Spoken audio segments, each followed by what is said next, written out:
什么？你出国后还是听不懂老外说话？但是为什么会这样呢？ Well, it's like you've been learning boxing for a few years, but you've never done a tournament, not even a sparring session. You've been only doing the drills, shadow boxing.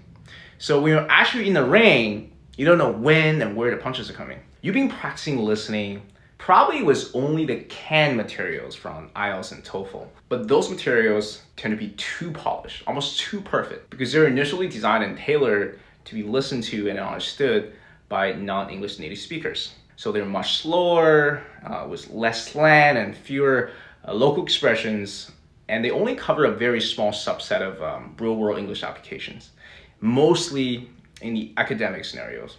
So very limited. So you definitely get caught off guard when running into a new situation that was never covered by your training materials. And the real world is not like that. People can speak very, very fast with many colloquial and idiomatic expressions. And also the most important reason is that you just haven't been to enough social situations where you get this immersive experience, you get exposed to all these different expressions. And fun fact, do you know more than 70% of communication is nonverbal?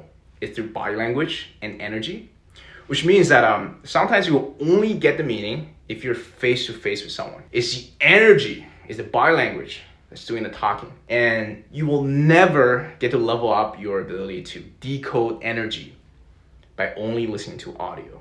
Okay, so I'm hearing you asking, what should I do? You probably know the answer already. You want to put yourself out there, talking to real people. If you're extremely anxious about talking to people, it'll be just too much of a jump for you.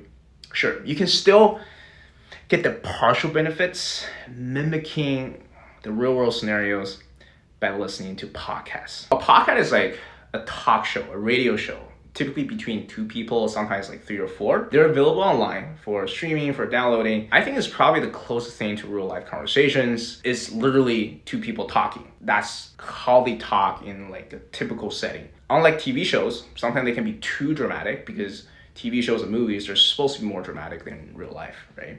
So strongly recommend listening to podcasts. What? What are you saying? You're saying you're just gonna listen to podcasts? You're just gonna skip on talk to real people in real life? No.